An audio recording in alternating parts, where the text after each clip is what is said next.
उन्होंने स्टार्ट किया था और उन्होंने पहले 26 केस प्रेजेंट किए थे 1996 की international society of minimally invasive cardiac surgeons की सोसाइटी में, जिसमें उन्होंने एक छोटा सा इंसिजन लेफ्ट साइड में दिया। इससे उन्होंने एक मेमोरी आर्टरी निकाली और ग्राफ्ट लगाया हार्ट के ऊपर। इसमें उन्होंने कोई भी ब्रेस्ट बोन को कट नहीं किया था।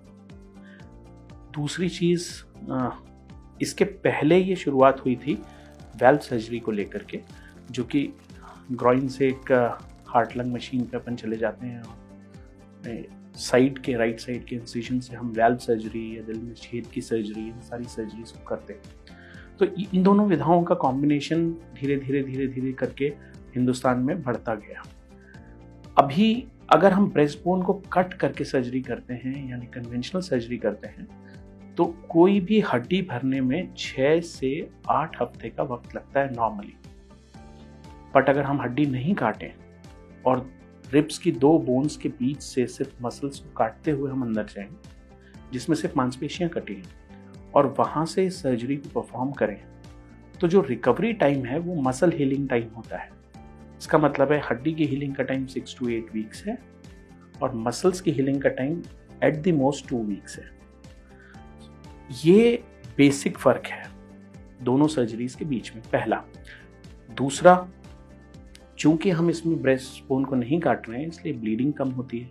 तीसरा, डीप वुंड इन्फेक्शन के चांसेस बहुत कम होते हैं।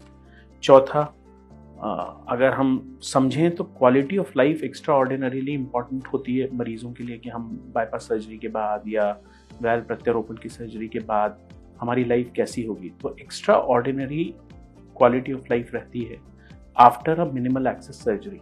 उसका रीज़न यही है कि रिकवरी टाइम बहुत कम है। अगर हम देखें तो रिकवरी के फेजेस होते हैं या रिहैबिलिटेशन के फेजेस होते हैं।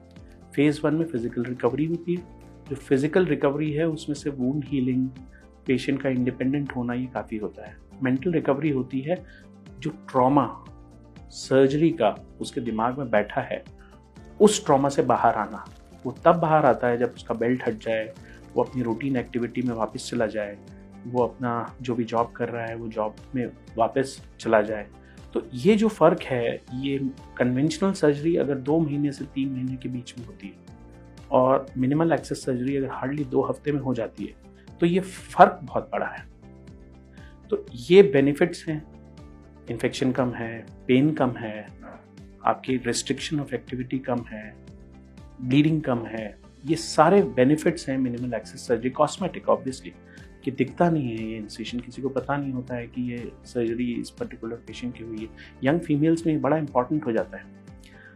तो ये बेनिफिट्स हैं।